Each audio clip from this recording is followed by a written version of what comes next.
Ndinga, ntaganding.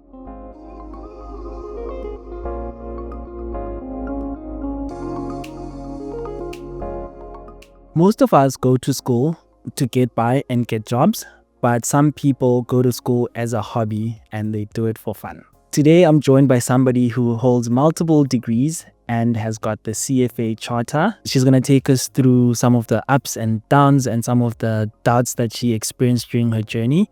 So welcome, Diana, to the Charters table. Thank you for having me, Yonelisa. Thank you for coming today. It's been a long time coming, I think. I remember the one time you said to me, you can't wait to sit on a panel conversation with me. So I guess this is a start of that. So you figured that since we're not getting on the same platforms, we just have to create our own. Yes. So thanks for creating that for us. No, it's my pleasure. You inspired it also. So you, I think maybe before we even start, maybe you tell me who Diana is, where you grew up and what you do. That's gonna take a long time. Who is Diana? I am just a girl, but quite honestly, I am a professional. As you mentioned in your intro, I am a professional. I have had a vast experience within financial services, but it all started back in Limpopo. We're filming this in Cape Town for those that are watching. And I came all the way to Cape Town back in 2011. Oh, no, I'm lying, 2012. Doesn't change. At 2012 to study at the University of Cape Town. And it was just a dream of mine, to leave the small village and explore what the world has to offer. So I chose the furthest part away from home. And I came and I did my business science at TCT. And it was really great. I had so many incredible experiences during the degree. I met incredible people and also got to do internships that gave me exposure into financial services, particularly asset management. So that all really just kept sparking up, hey, what's next? What else can I do? And I've always been someone who will take up an opportunity when it comes. Yeah. So when I got an opportunity to go abroad, for example, I was like, yes, sign me up. So during my master's in applied economics, I got an opportunity to go spend a year in the University of Nottingham to do half of my degree there.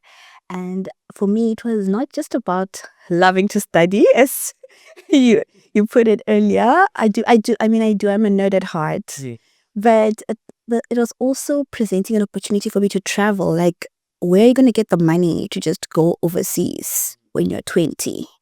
But a scholarship will give you that opportunity and you get to broaden your horizons. You get to make the world your oyster, as they tell us when you're still in grade 10 and 11. Study hard. The world is your oyster. And I was like, okay, let's make the world my oyster. And that really it broadened my mind, made me think there has to be more. And that's still something I do now. Like, I keep asking myself, what's next? What's more? Sure, that's quite interesting. You've said a lot and we're going to need to unpack all that. You asked a very long question. Okay, but before you continue, tell me one interesting thing about you. Like, I love boxing. Huh? Yes. I know the uppercuts. I know the crosses. Like, listen, I love boxing. I started boxing in 2021. It was a stress release. You all know how corporate can be. And I needed an escape, something that is not quantitative, something that helps me, tap into the other side of the brain. And I picked this hobby up, and I'm telling you, it's incredible. Did you ever get knocked out? No. No, not in the ring, but in life, yes. Yeah, but no. And to this day, it's something that I still do. It's my happy place. It's my come alive place. So yeah, that's random thing that I do That for is fun. Wow, that is interesting indeed. I would have never guessed that. So definitely, I feel like I just got to know you even much better now. So maybe let's go back to so what subjects did you do in high school? Okay. When I was in high school, I went to high school in Sibasa, Limpopo, called Mbiri Secondary School. At the time, it was like one of the best schools in the region. And they really told us that you need maths and science if you want to make it in the world, and I did maths, I did science, I did life science, I did geography, I did all those very technical subjects. And the reason why was because you don't limit yourselves when you've got those core subjects. You can go into commerce, you can go into engineering, go into medicine. So I felt that it was placing me in the best position to still decide what I want to do with the rest of my life. So yeah, that was my choice then. So did you do accounting then? I did not. I stopped in accounting in grade 10. Yeah. So how did you know that you could still do your degree? Business science. Yes. So business science just needed to do very well in math.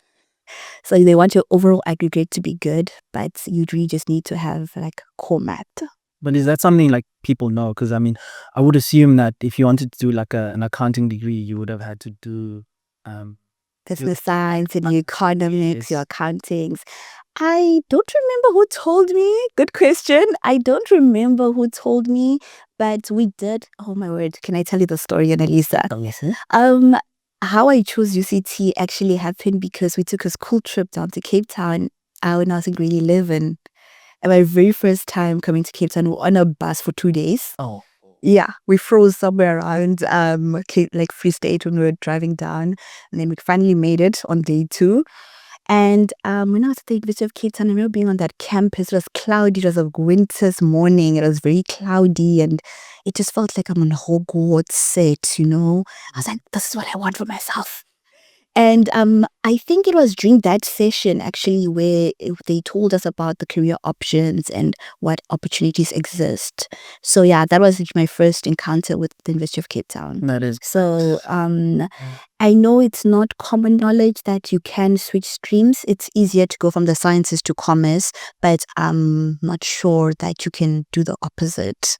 So if someone is still young and figuring things out, I would say do the hard stuff, and open up opportunities for yourself. I think that's actually quite sage advice, because then you then have optionality in life. Yeah, like someone I know who did engineering and now is in finance. So is that? And then now take me through how's the exchange program? Like Nottingham is in the UK. Yeah. So did you watch the movie? I did not. What movie is that? You have to tell me about it.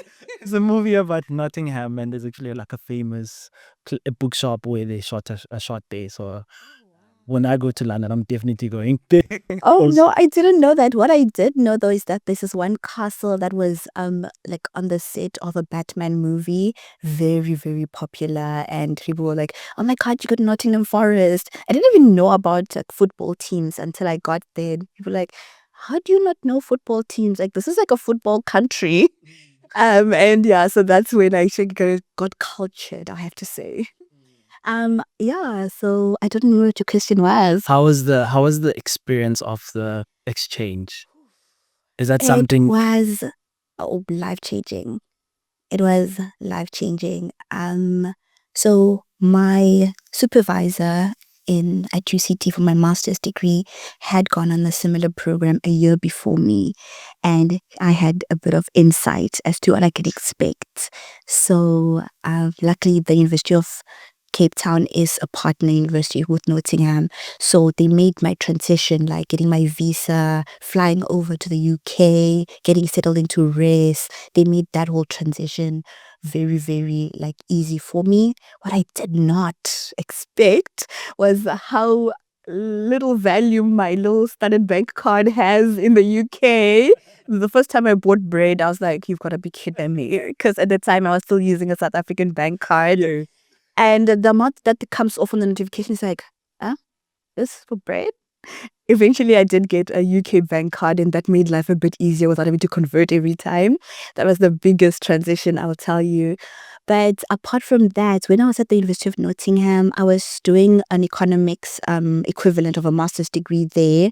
My lectures were very serious. But what I also did was I joined the society, or I don't know if they call it society, but it's more like a travel hub society where you go to different parts of the UK on the weekends and you get to explore, and that really was like the highlight. It was like I look forward to every weekend because who knows? I'm in Manchester one week, I'm in Leicester one week, and you just live the best life essentially Sure. at that point. And it's funded by a scholarship. Oh, So I think that's really the best part is that I didn't have to incur the cost of that Yeah. program. You actually lit up as you spoke about that traveling. I hadn't spoken Extra. about it in so long. It was a couple of years ago now. And oh my word, it was amazing. Okay. I'm glad. I'm glad that you had a great experience there. So maybe tell us, why did you decide on economics, the applied economics masters? So with the business science degree at UCT, you've got your mainstream accounting, which is a very defined route. You go to PGDA, you then become a CASA, which is amazing. And then you've got other things like your actuarial stream, you've got your core finance stream, if you just want to be like in a core finance role. And I found economics to be the most stimulating for me at the time because it's like it explains how the world works, or it attempts to explain how the world works. And The world is random. the world is random. And I think what's funny is year one, year two, you're learning theory that does not apply. And then it gets exciting in about like third and fourth year, which is honors, because then you start to say, okay, we've learned about how the world should work. Now let's talk about how the world actually works. And most of my electives in my honors year were about like behavioral economics and game theory and how people really make decisions. And that I found so fascinating. It was like a no-brainer to then, when I decided to do my master's, to continue to do it in the same field. Applied because for me, it's like theory is great, but what's the relevance in the real world? And that course allows you to have the best of both worlds. You get to go into deep econometrics, which is difficult, but at the same time, you get to ask real world questions and grapple with those answers. It really changes the way you think about life. That's what made it fascinating for me. So your numbers go. I am. You keep bringing back this nerdy part of me. I am at heart. Takes one to know one, eh? Yes, I'm a hardcore numbers girl. Okay, lovely. So now let's actually to maybe go to fast forward to when you start working and how did you decide on the CFA? So I see you did do the charter holder. So how did you decide on that, and then take us through the experience of it? Okay, so I will have to take you back to Nottingham, actually. That's actually where the story is, not the CFA journeys, but how we got to the CFA journey. So I'm coming to the end of my exchange program and I have about 2 months left. And I know I have to come back to finish my dissertation in Cape Town, but I'm enjoying England. And I'm just like, I want to see more. So I took a trip around Europe and I got to explore some more for the last month after I finished my exams in Nottingham.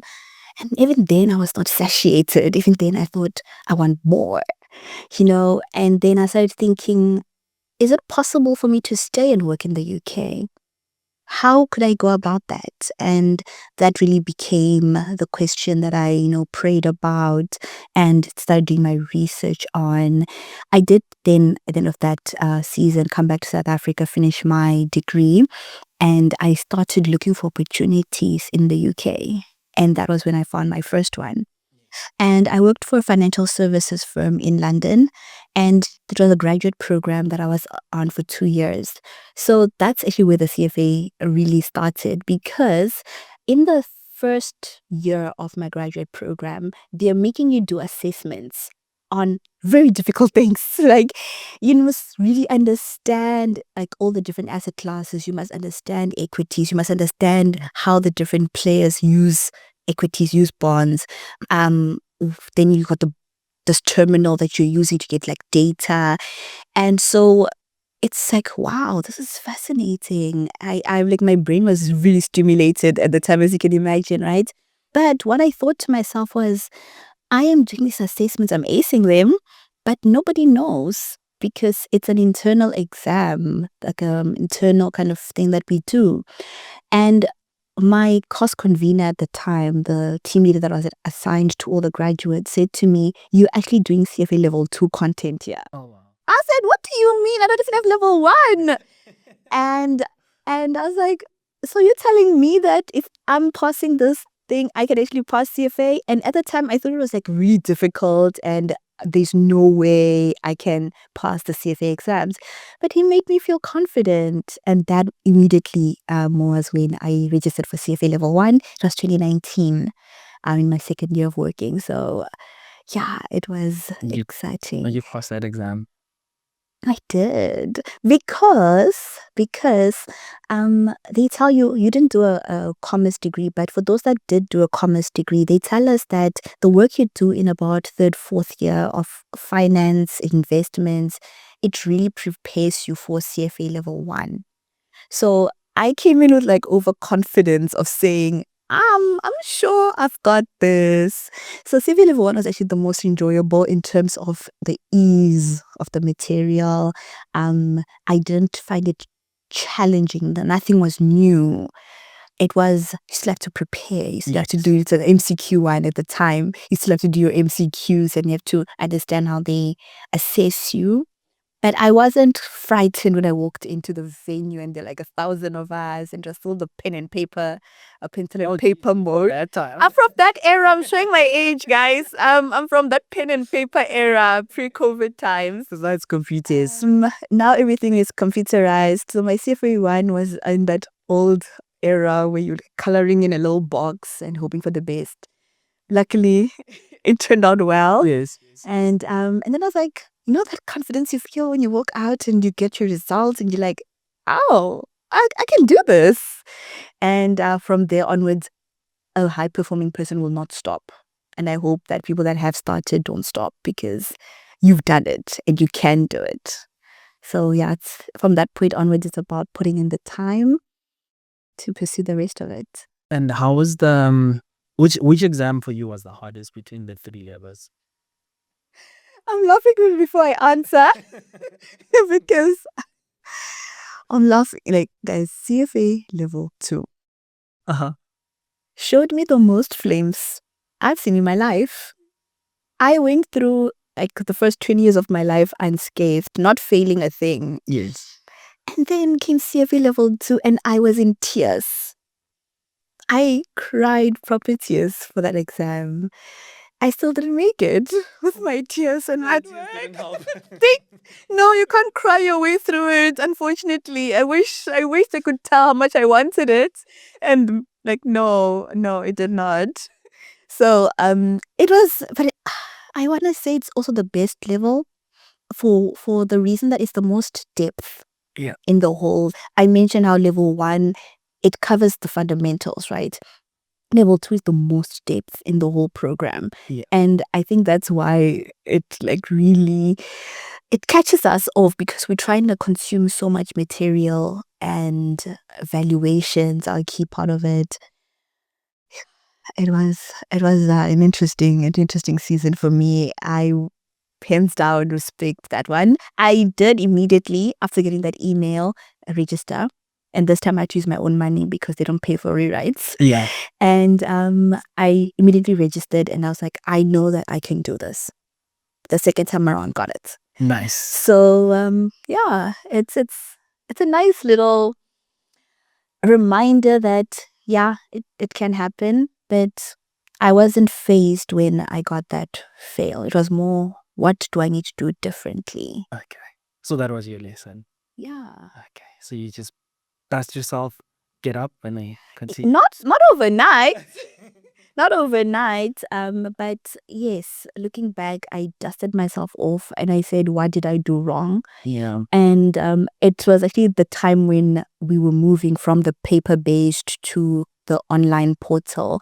So right now, because exams are all electronic, you're writing on the PC, I think I needed to start practicing in the same way that I'd be examined. Yes. Because you need to think about, It's important. yeah, the questions are flashing on a computer, but if you don't practice the way the questions flash on the computer, you won't be ready on exam day. And that was literally what I learned from the first session I sat. And the second session, I was literally on that computer every single day. I practiced all the questions that were available at my disposal. The benefit of doing it the second time around is I didn't have to study the second time around.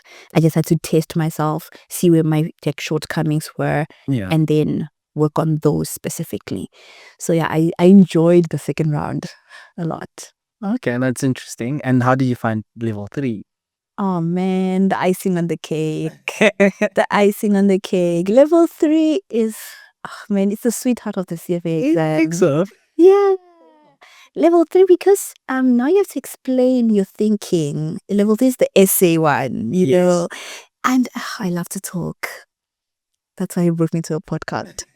No, level 3, it cements everything. It brings it all together. Suddenly everything makes sense. The chips fall into place and it's like, this makes sense. It clicks. It all clicks. You get your aha moments.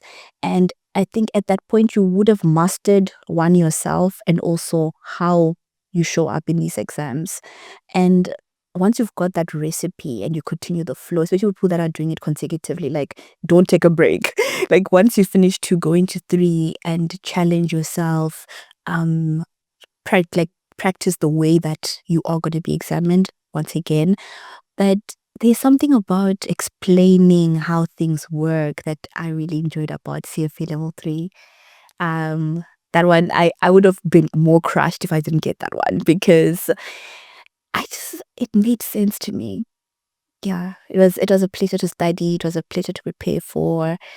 And yeah, I think one of the better ones. Yes. I think we have like similar experiences with 2 and 3. I don't want to say 1 because 1 was a different case for me altogether. Coming into a new world. Yes, because I had no prior knowledge and I went through 1. But I really also enjoyed 3 because I had to think like a portfolio manager, an allocator, wealth manager. So it's where like everything came together. Yeah. So what was your favorite like memory of the journey, the CFA journey though? Oh, my word, there are plenty. You know, whatever pops in my mind, right? As you ask that question, I'm seeing myself on the floor studying. I'm seeing myself in a room studying. Like I'm thinking, what part of that is enjoyable? Yonelisa, that question is flawed. Like, where are you seeing the enjoyment in that journey? There is none. All my memories of that is working weekends on studies and waking up early to study. Wow, I can't remember a time when I sat and I was like, this is fun. I would call my family like, guys, I'm pressing another bond. Yeah, like no. I think when you get into the zone, there's a certain zone you get into where your confidence matches like what you know and you've got that trust in yourself. Yeah. Like then it's like you're just cruising. I think when you reach that level of that's that point in your studies and that's when it's most enjoyable. So it's not a particular point in time, but it's about getting to a point where you're not anxious because we know that the vast material does give you like anxiety sometimes. Will I get through everything? But once you have that ball rolling, you have your systems in place, then it becomes easier. You're just executing and then you back yourself and you keep going and keep showing up. So I think it's just once you get into a process that works for you, then it starts That's a beautiful memory. being enjoyable. But it's not one particular point. I do recall being that girl with a laptop sitting at a coffee shop. I used to be that person. No shame. I will go and while you're having fun at Tasha's, I'll be on my laptop doing ethics because I can. So I didn't want to make studying feel like a library session, very serious. I used an opportunity whenever I got it. So yeah. Okay, that's a good one. And then now, so you have you just got your results for level 3. What's going through your mind? Take me through that. Oh my, I will never forget. Now, this is a memory that will stick with me forever. We get a message. So the exam is based in the US. So you get your results on US time. And I think it will be the same with you, where they send you an email to say, expect your results around 9 a.m. And they give you this time zone that it correlates to about 2 o'clock in the afternoon here in South Africa. Yeah. But you just don't know what time between that 2, 3 o'clock you're going to get your results. So the anxiety, I was at the office on that day. So I remember I couldn't be around my colleagues. I didn't want to be in the office when I got the result. So I left the office, took my phone, went to the waterfront. I was by the pier looking at the water. It was so therapeutic. And I kept refreshing my Gmail. I just kept refreshing it. Oh my word. And with the CFA, when you get a did not pass and when you get a congratulations, the email starts differently. So you don't even have to open the full thing to know what your result is. Yeah. So I just kept refreshing. I wanted to see those first few words. And they said it was congratulations, because if they don't start with congratulations. So I'm sitting there looking at the birdies, looking at the water, and here comes this message, and I screamed right there among the tourists. And I remember, Not the tourists. I mean, they don't mind. They probably just saw this girl looking so ecstatic. And I called the only person I know would be available at 3 o'clock in the afternoon. That's my younger brother. And I was like, oh my word, we did it. Then I went and got myself. And then I walked to the office. Oh, Yeah, it was nice. I took an extended break that day, but I think I earned it. yeah. So No need it. No. yeah, it So, was what a beautiful memory. well done again. Poland. Funny story. I was also looking at the beach and I couldn't find my sauce. Is it a And I'm also not in the office. No, you can't be at the office. I didn't think of the beach thing. If I was here from home, I probably would have gone to the beach. Something about the water Yeah, definitely. helps you reflect on the journey. What? Oh, I actually want to touch on something. So, what did you expect to feel after you they call you a charter holder? Like, did anything change? Like in terms of, I don't know, what did you expect to feel? I'm very curious.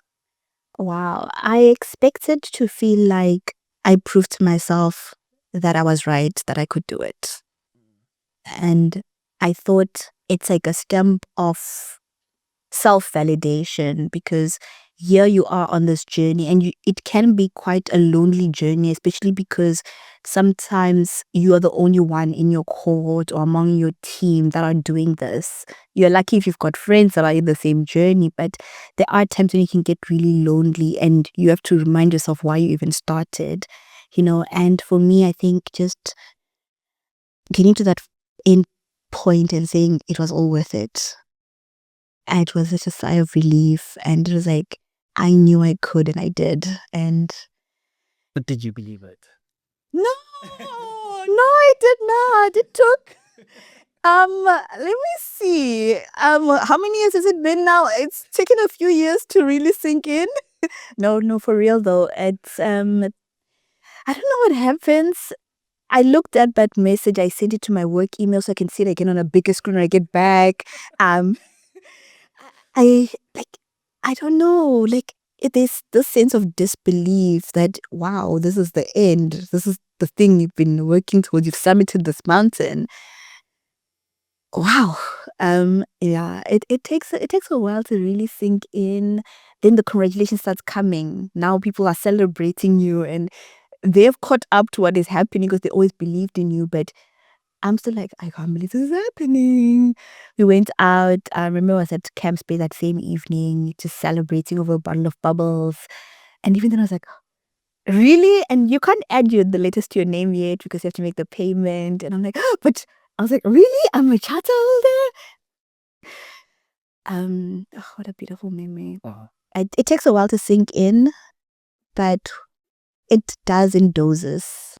It comes, it hits you, something be sitting like, oh, I'm awesome. Yeah, and when that feeling hits, the best thing ever. Sure. So now you remember you were telling your family you've passed and you told me you're from Venda and anything from Limbs.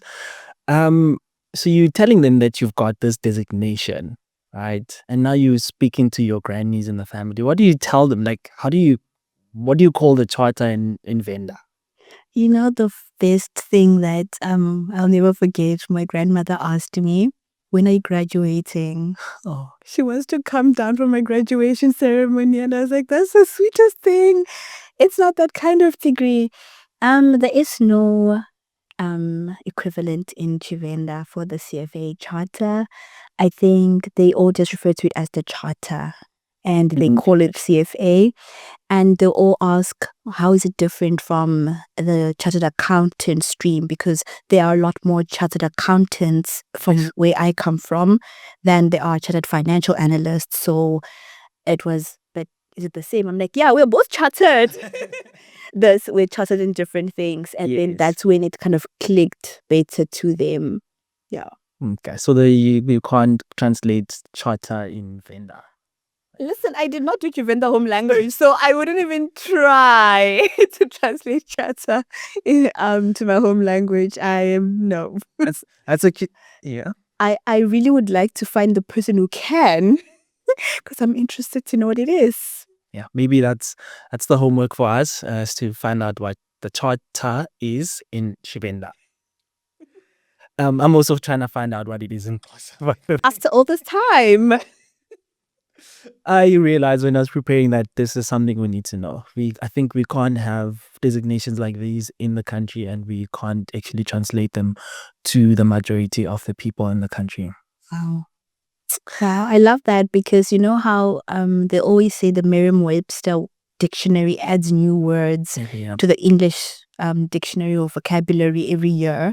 But I don't think with our cultures we do that. Are we adding new words? Are we becoming relevant to what's actually happening? Yeah. For the most part, we'll just like vandalize, is what we call it, vandalize the word. Oh, yes. You know, but we don't have the words because it wasn't a thing Yeah. back then. Sure. Yes. Actually, speaking of vandalizing things, right? I remember you from. Remember, there's a conference I attended last year, and I was sitting in one of the front rows with some of my colleagues and friends, and I remember you were the MC of that event. I do remember, and you sometimes spoke Venda, and you spoke English, and this is a professional setting, and you spoke Venda, English, and you did it so seamlessly, right? And literally, I told my friends and the colleagues I was with that I have to tell this lady that I really enjoyed her emceeing because you brought so much of yourself onto that stage, and it was just amazing to watch. So take me, why have you felt like that was something that you needed to do? Wow. I've got tears in my eyes because this is so beautiful as you're saying it, and I'm thinking about that moment. It was, I think, only my second or third time emceeing an event, and at that large scale, also, you know. So, wow, I always believe in being authentic. Yeah. That is core for me. I think there's no better way to be yourself than to be yourself. You can always lean on other people and garner like, you know, strength and inspiration from what other people do well, but you'll always be the best version of you. So for me, it was easy to just be myself and present myself the way I am. So you will remember that when we met about a year ago, I introduced myself. I said I'm Diana, and that's okay. You can continue referring to me as such. I didn't often use my vendor name Mukovhe. That is because most people struggled when I was growing up to pronounce it. And only when I think in the more recent 2 years did I actually start embracing that. And it's interesting, people will make attempts at pronouncing it. And I realized, wow, this is a part of who I am. And I don't have to hide who I am. So now I use both my names. I use my vendor language if, I mean, the setting allows, you Yes. know, and it's okay because it's your roots, it's where you come from.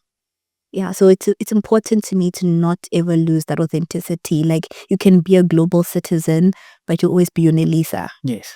you know, and I think that's very important to stay true to that. Okay, that is beautiful. What does your name mean?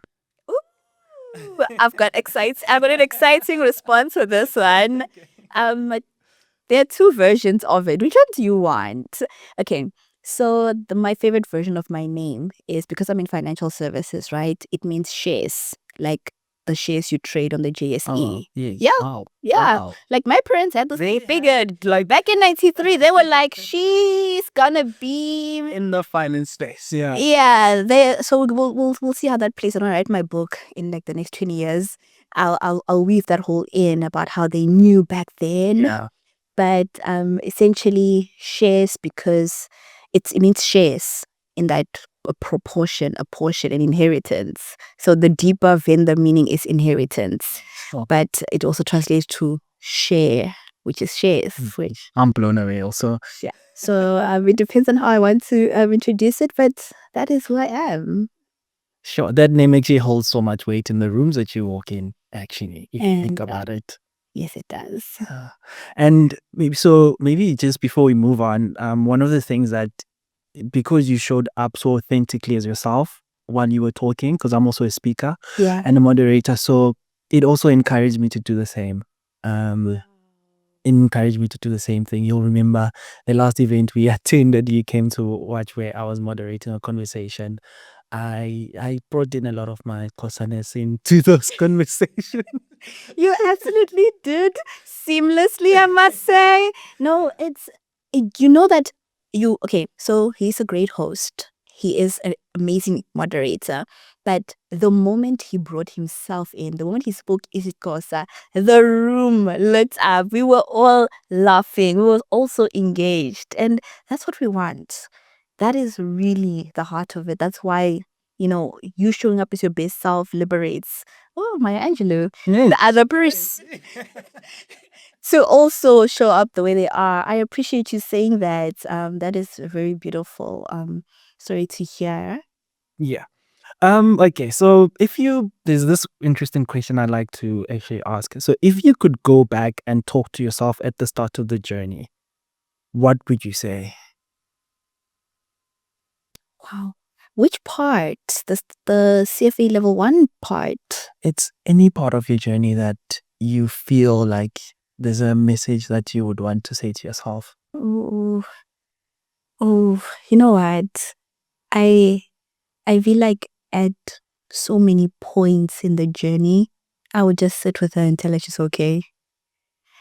Like, um, the amount of self-doubt I experienced is unwarranted. Like, there's no basis for it. I have not done anything to warrant that much self-doubt. I have not failed enough to say you're gonna fail. Yeah. Like, what makes you think you can't do this? But then you sit with yourself at level 1 and you're like, oh, can I make it? And you sit with yourself as you're studying through, like, the derivatives in level 2, and you're just like, oh my word, am I capable? You even get the charter holder and you're still asking myself, do I deserve these letters? Should I downplay my achievement? At so many different data points, like I wish that I could just tell myself, like own it, like believe it. Don't shirk or shy away from what it really is. Give yourself permission to like really experience it. It's tough being on that journey because the pass rates are very low, Mm-hmm. and the fear is that you might be on the wrong side of the spectrum. Yes. And I think that yeah, it instills some self-doubt. Sometimes it instills some panic.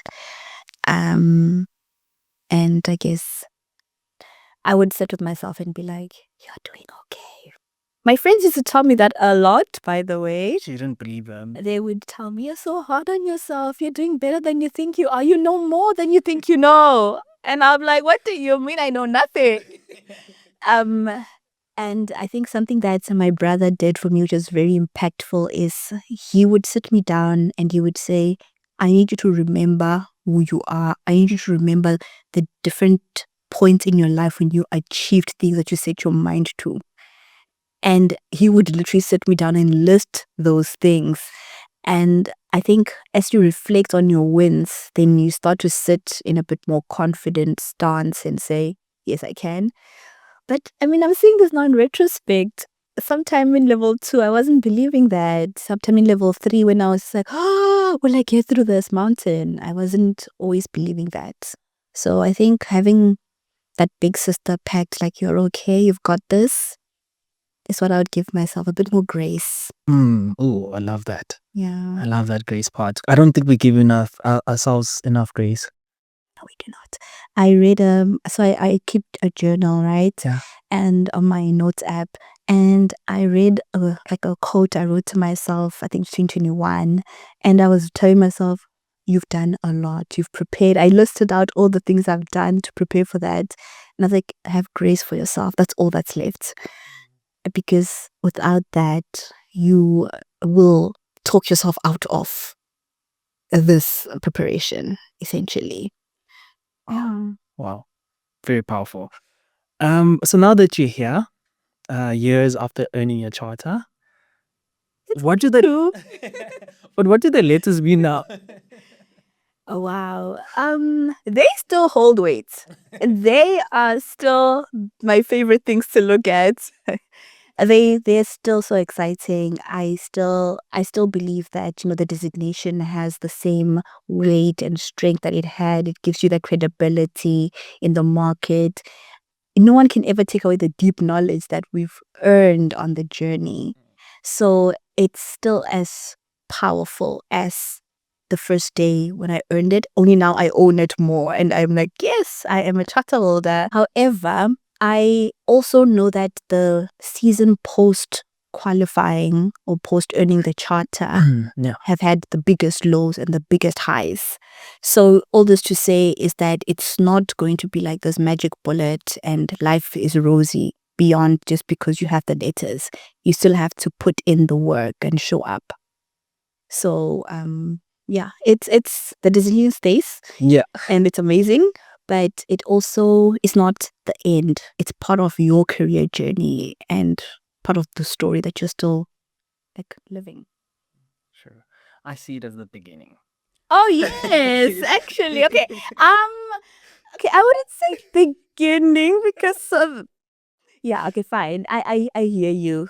We agree it's not the end. Yes, no. We agree it's not the end. I dare say it's a bit in the middle. What chapter 4 there? But okay, I hear what you're saying. There's so much more. Yes. And look at you now. Like, and I will tell you, I often say this, I still don't know where I'm going to be a year from now. I still don't know what 5-10 years looks like because my space is undefined. I can do anything. Yes. So that's why I guess you're saying it's more the beginning. Yes. There's so much more out there. It's great to have the latest. They're a great company when you're on the journey, but there's so much more beyond the latest. Yeah. And yeah, that's actually a very good way of looking at it. Yeah. So for me, the CFA was my first qualification in finance. So dare I say it's the beginning because it's literally like How you moved over. Yeah. Okay. Yeah, so that's how I saw it. So now maybe let's go back to your storytelling, and your emceeing and your moderating. This is probably an unfair question, but just bear with me here. What does it take to tell a good story? Wow. What does it take to tell a good story? A good story. Yes, not just Get a it. story. Yes. Wow. So I will give you like context to how I see it, right? I spoke earlier about authenticity, Yes. but also it matters what you have to say. The basis of it has to be substance. A good story has substance, but a good story also has authenticity. So you've got those two things. So I will take it back to when I was still in university and I was a tutor. And back then it was always about, but make it make sense. Whether it's like the most complex thing, like I need to make it make sense. And that's where my storytelling comes. I need everything to be practical and applicable. If I have to compare this conversation to a sport or I have to compare it to a movie I've watched, like it must be relevant. And for me, that's where my storytelling comes in. I try to link the thing I know very well, being my technical CFA knowledge, to real stories so that someone else can hear it and understand that connection and say, oh, yes, I get it. So it starts off with you have to know or have some substance, but also put yourself in it. Like you do that very well. Put yourself in it. You are delivering a message, but also you must hear it as if you are telling it to yourself as well. Yeah. Yeah, in that way. Yeah. So I think that's actually true. There's nothing else I could add to that. But one of the things, especially in the area that I find myself in, so I always imagine myself as the person who doesn't, like, I didn't know a lot of the things that, you know, people in the industry talk about. So I had to always not dumb down things, because that's very, you know, it's just I hear what you- simplify Simplify. the concept and ensure that the other person actually can understand it. So speak it in a language where the next person can easily understand without them having to have had that prior knowledge. So that's part of telling a story, right? That's so I love numbers, so I will tell a lot of stories of numbers. So I will take things and then look at these numbers and then convey a story, and read those numbers in a way that the other person is able to understand. So that is that on storytelling. And storytelling, it could be about anything, right? It can Yes. be about what did you have for breakfast this morning? Back to tell me about your childhood and how are the markets performing? All of that can be a story. So it's really, there are no bounds to it. And I think it's great for us who are numbers people because it lets us tap into that creative side as well. Yeah. So yeah, it's a great skill. You don't realize it, but it's gonna take you far. Yeah. It's a great skill to have. But one thing I'm learning, Yes. and I've gotten feedback on this one. I'm also learning to listen more. Mm, Yeah. that's a very important skill. Yes. And you're doing it well, by the way. Oh, okay. But you're gonna need that skill set in like moderating, in podcasting, because at the end of the day, it's people want to feel seen, Yes. and nobody wants to be spoken at. They want to be spoken to. Yeah. And so yeah, that's a good one. Okay. No, thank you. Thank you. I will keep that in mind. So, do you feel like you're living your purpose? The check. I hope so. I hope so. I do not know. I pray I am. Um, I cannot with full certainty say that I'm living my purpose, but I can say that I am doing the best with what I've been given. And I hope that is my purpose. So, with every opportunity, I really take it and I run with it. And I do the best and I show up in a way that I think I ought to, my best self. And I really hope that I can one day say, they say you can't connect the dots going forward. Yes. Oh. So I really hope that someday in the future I can say it makes sense. That was all building up to this ultimate purpose. Mm. But in everything I show up, and I hope that it leads to the right thing. Yeah. That's fair. That's fair. And then, so you've obviously achieved all these great things, and it's easy to let them get to you. How do you maintain then humility? You know something? I don't have an answer to that because I don't know any other way. I don't know how to be different. I don't know how to not be humble. Also, I I see myself in my entirety. On paper, there are so many great achievements, but there are so many places and areas of my life where I can still improve. So I think that balance keeps you humble. But also, it is just a personality trait. I've never been I don't know what the word is, but I've never been not humble. It's how I grew up, it's how I was raised. I guess that has a lot to do with it. And yeah, it is a core of who I am. I hope I stay humble. I hope I stay relatable. Yes. I hope I can have a conversation with anyone. I believe that all people are valuable and have something to offer if you give them the time. So yeah, I would hate to be on some pedestal and not be able to connect with people. That would be very sad. Mm, So that's fair. Yeah. That's fair. And then, so this for someone who's just starting out, right? And what would you encourage them to think about in terms of their why? They putting like the charter or going through school or trying to find their light basically. Like, what would you be saying to that person? Wow. I think in your intro, you said something about how we pursue all these things because you want money. And that's a very good thing to pursue. You must eat. You must eat. Seriously, on me.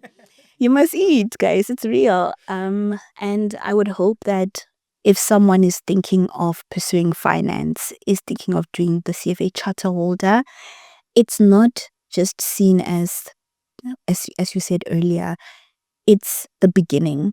You must see it as, yes, I will go through this rigorous program, but at the end of it, you're not saying, now give me the money. You are saying, I'll go through this rigorous program to get and to build myself up, build my skill set up so that I can become. And on that journey, you define what you want to become. It's very important to be intentional about why you are doing it. And back to your question, the why.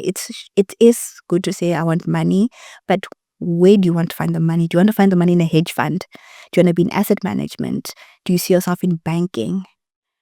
And why? Are you surrounding yourself with people that are in those environments so that you can learn from them and figure out, is this really what you want? That's a difficult one. Can I just say? So my family, we don't talk about money. So then, how do I know that maybe I don't like finance? Like I like finance, but I don't like finance because that's not something we talk about. How do I get access to that? Step one, if you are young and you're in school, you do very well. You study hard. You listen to your parents. You study hard. If you're in university, you sign up to societies like InvestSoc. There are many that are like finance related, right? Yeah. And you get plugged in. You sign up for internships. You take up opportunities. You go and you talk to a professionals during career day. You position yourself in such a way that you can get the exposure. There is no other way. It's difficult because I said I'm from Limpopo. Yes. There's not a single asset management firm up there. So I was not going to find any of the things that I know and have exposure to in that environment. Yeah. So I had to do the things to get myself out of that environment in order to get to a place where I'm closer to what opportunities would be, or the people who can lead me to opportunities. And I say this because people don't realize the importance of networking. Networking is so vital, especially in our industry. It's so vital to lean on people that have done it. You mentioned this point very well in your last event that you have to say it better because I'm gonna bite my tongue here trying to say it the way you said it. But it's very important to learn from those that came before. Walk the journey. You remember it was Pambili, and then that's the part I butchered. exactly. So you said it perfectly. It's important to help you find opportunities because someone else has walked that path. In my own journey, I had to see, who do I know? I mean, representation really matters. Who do I know that is Black and female and accessible, who has walked the journey I've walked? Okay, fine. The sample is very small. Who do I know who's Black and male that has walked the journey? Okay, fine. Now the sample is a bit bigger. Let's go find these people and they will connect you to people. And then now it stops being a race thing. It starts being a proximity thing. Like, oh, now you can get insights from anyone who has walked the journey because there's something to learn from each person. Yes. And for me, that's what's most important. Okay. Wow. Thank you for that. So as we wrap up, this is my last question. Thinking about the arc of your journey, Yeah. right? What's your story in one line or in a quote or in a book or a song or whatever? Wow. That is a tricky one. There's a lot that's coming to mind. The most recent one is something that my previous manager said to me. She sent me a quote during a tough season, and she said, "The phoenix rises from the ashes." And that stuck with me. Wow. So all this to say that even if the journey gets difficult, even if you are knocked down a couple of times, this be either the CFA journey or the career journey, it's not the end. You can still rise. And always keeping that confidence in yourself to know that there is more out there, I think is important. There is more out there. There is. Yeah. And you can rise up again. So yeah, that's what sticks with me. Okay. No, thank you, Diana. Hearing you share your story reminds us that, it's not only about the designations or the multiple qualifications. There's a person behind that story. There's a person behind those designations, and there's a whole journey and a whole community of people that have and are supporting you and rooting for you. Yes. Indeed, the phoenix does rise again. So thank you for that, Yonelisa. It's been a pleasure. I met you just a year ago, and I'm so excited that we got to have this conversation. me too. Thank you. So how do you close in Venda? How do you say goodbye in Venda? You, my friend, would say nda. And that's a wrap. Nah. If you have any questions, submit a question via email at info@thecharterstable.co.za.